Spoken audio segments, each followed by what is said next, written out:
오늘은 이 미국 이민 역사에서요, 굉장히 보기 드문 납세자 정보 그리고 또 추방과에 있어서 교차점 얘기를 들려드리려 합니다. 지난 4월이었는데요. 워싱턴에서 조용히 서명된 정부 문서가 있었는데 이게 굉장히 떠들썩하게 전달됐습니다. 바로 IRS하고요, 이민 세관 단속국이죠, ICE 간의 납세자 정보 공유 양해 각서 MOU인데요. 사실 협정의 내용은 굉장히 간단했습니다. 추방 명령을 받았지만 아직 미국을 떠나지 않은 사람, 즉 말하자면 서류 미비자인 상태죠. 이민자들의 이름, 주소 그리고 일부의 세금 정보를 ICE가 요청하면 IRS가 넘겨준다는 그런 약속입니다. 이게 공개가 되는데 사실 파장이 굉장히 크거든요. 기자들, 전문가들은 이게 미국 어떤 세금 시스템, 미국 과세 시스템 100년 역사상 가장 파괴적인 합의다라고 얘기했습니다. 이게 무슨 내용인지 한번 살펴보겠습니다. 자, 우선 첫 번째 이와 관련해서 이 약속이 뭐냐면요, 세금은 보호된다라는 그런 어떤 암묵적인 공감대가 있는데 이게 파기된 거 아니냐라는 그런 우려입니다. 아시다시피 미국 세금 제도는요, annual base죠. 자발적인 신고입니다. 한 해에 신고 납부해야 되는 그런 세금만 2조 달러가 넘는데요. 이걸 IRS의 어떤 공무원들이 하나하나 다 쫓아다닌다는 건 현실적으로 불가능하죠. 그래서 IRS는 사실 오랫동안 세금 신고 정보는 절대 다른 목적으로 쓰지 않는다라는 그런 약속을 강조해 왔습니다. 그래서 아시는 분도 계시겠습니다만 서류 미비자들도요, 소셜 시큐리티 넘버가 없지만 그럼에도 ITIN이라고 하는 이 개인 납세자 번호를 발급받게 해주고요. 이걸 발급받은 서류 미비자들, 이민자들이 매년 꼬박꼬박 세금 신고를 했었던 거잖아요. 그래서 그 규모만 해도 거의 1,000억 달러에 달할 정도였었던 거죠. 이게 결국은 당신들이 이 세금 신고하는 것을 다른데 정보로 쓰지 않겠다라는 그런 약속이기도 했고, 불법 체류자, 서류 미비자라 하더라도 돈 벌고 그거에 대해서 세금 신고하면 정당한 권리를 누릴 수 있게 해준다라는 그런 어떤 암묵적인 약속이었는데, 이번 MOU가 그 약속을 한순간에 뒤집는 그런 결과가 될 수도 있다라는 그런 우려인 거죠.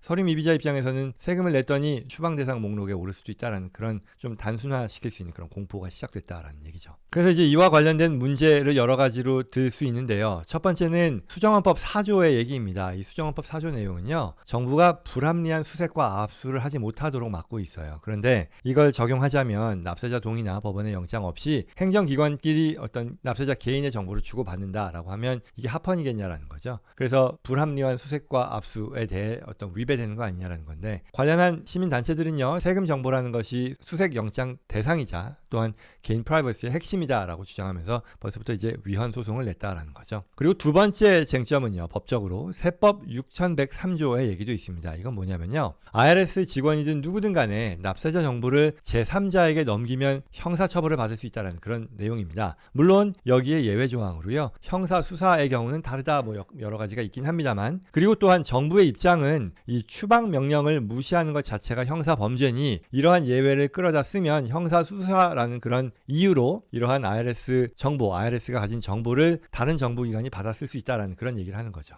그럼에도 불구하고 이에 반대하는 전문가들은요, 출국 불이행죄로 700만 명에 달하는 이런 서류 미비자들을 전부 형사수사할 수 있다는 것은 어떤 현실성이 없는 궤변을 지나지 않는다라는 그런 비판의 목소리를 내기도 합니다. 상황이 이렇다 보니 이 IRS 수장들도 이에 대해 반발하는 목소리 내고 있는데요. 이 IRS 내부에서요, 이 협정이 서명되자마자 IRS 국장 대행이에요, 멜라니 크라우즈라고 하는 사람이 사표를 던졌고요. 또 개인 정보를 담당하는 책임자 그리고 최고 위험 관리 책임자와 같은 IRS의 주요 간부들이 이러한 프라이버시 원칙이 무너졌다는 것을 비판하며 사표를 냈습니다. 언론은 이걸 IRS 역사상 최단기간 집단 사퇴라고 전하기도 했죠. 분위기는 이런데 그러면 어떻게 될 것이냐, 현실적인 영향을 한번 살펴보자라는 거죠. IT는요, 세금 납세자 번호를 써서요, 세금을 내던 이민자들이 신고를 중단한다면 어떻게 될 것인지에 대한 얘기인데요. 자발적인 어떤 신고율이 이들 중에 1%포인트만 떨어져도요, 연간 대략 한 400억 달러의 세수가 사라진다는 그런 연구가 있다고 하네요.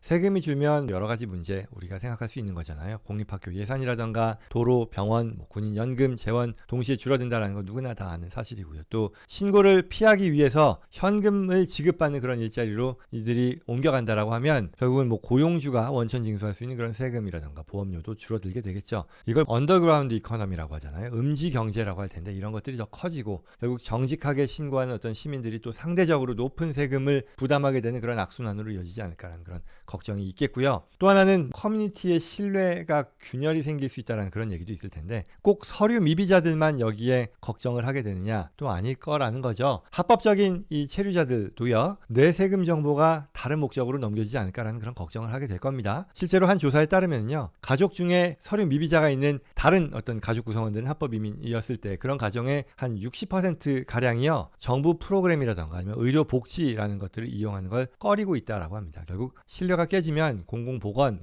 빈곤 완화와 같은 영역에 있어서도 피해가 나타나고 합법적인 이민자 커뮤니티 또는 그냥 합법적인 미국 이 납세자 커뮤니티에서도 본인의 납세자 정보가 다른 정부 기관을 포함한 다른 곳에 누출되지 않을까라는 그런 우려가 커질 수 있다는 그런 의견이 나온다는 거죠. 자, 그러면 추가적으로 고려할 수 있는 것은 왜 이런 협정이 나왔느냐라는 그 배경을 들 수 있을 텐데요. 결국은 정부가 사실 정부의 어떤 주된 이 지지층이라고도 할 수 있는 이런 보수층도 역시 개인정보 보호라던가 아니면 납세자 정보의 보호라는 면에 있어서는 이걸 찬성하지는 않는다라는 그런 게 있겠죠. 그래서 이러한 위험을 감수하면서까지 왜 이런 협정을 추진했냐라는 그런 궁금증이 나올 텐데요. 트럼프 행정부는 가장 중요하게 생각하는 것 중에 하나, 최우선 과제로 불법 체류자의 대대적 추방을 들었죠. 그래서 데이터를 공유하는 이러한 MOU는요, 이 목표를 실현하는 집행 도구라고 볼 수 있다는 거죠. 재무부 대변인은요, 법 집행 지원일 뿐이지 일반 납세자들에겐 영향이 없을 거다라고 주장하면서 지지층을 다독이고 있습니다. 한편 이와 관련해서 의회도 둘로 갈라졌는데요. 공화당 일부는요, 법을 어겼으면 당연히 책임져야 한다라고 하지만 또 공화당 기타 일부는 또 반대의 목소리를 내고 있기도 하고요. 또 민주당 의원들 역시 재무부와 국토안보부에 이런 협정 철회 요구 서한을 보내기도 했습니다. 여러 가지 찬반 목소리가 들끓고 있다라고 할 수 있겠죠.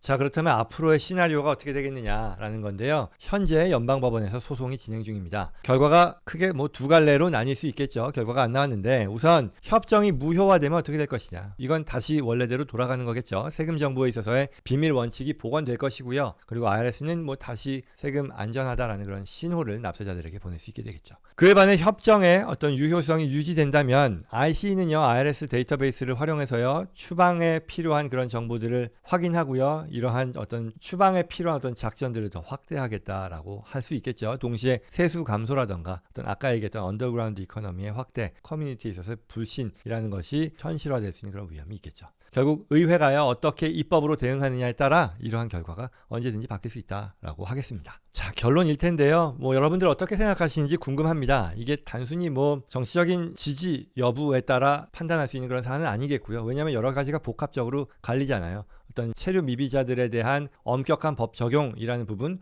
또는 너그러운 법 적용 또는 반대 입장에서 어떤 개인 정보의 보호라는 것이 무너지는 것 아닌가라는 그런 쪽에 있어서의 컨선, 우려 이런 것도 있겠고요. 또는 국가 안보라는 것, 그에 반한 어떤 개인 권리라는 면에 있어서 어떻게 보는 게 적절할지 여러 의견이 있을 것 같습니다. 어떻게 보면 균형이라는 게 핵심이긴 할 텐데요. 앞서 얘기했던 것처럼 수정헌법 4조에서 얘기하는 사생활 권리라는 것, 그리고 또 세법 6103조가 얘기하는 어떤 납세자 비밀이라는 것, 이 얼마만큼 국가 안보라는 그 중요한 가치 안에서 보호될 수 있겠느냐라는 그런 질문일 겁니다. 또 제가 전문으로 하는 어떤 납세와 관련해서 납세자들의 권리 또는 어떤 이 과세 제도라는 면에서 보면 결국 세금 제도가 안정적으로 운영될 수 있는 그런 어떤 근본적인 엔진은 언어 베이스의 자발적인 신고이고요. 이걸 가능하게 하는 것은 정부에 대한 신뢰, 내 정보를 다른 곳에 함부로 넘기지 않는다는 그런 신뢰인데 이 신뢰가 꺼지면 이 자발적인 신고의 안정적인 유지라는 것도 영향을 받을 거라는 거죠. 훼손될 수 있다는 거죠. 그래서 제가 어떤 특정한 결론을 내려는 건 아니지만 앞서 얘기했던 이 IRS와 IC의 MOU가 지금 굉장히 국가적으로 큰 토론 주제로서 다루어지고 있다는 것, 그리고 이게 우리의 삶에도 큰 영향을 미칠 수도 있다는 것을 생각해보는 계기가 되면 좋겠다.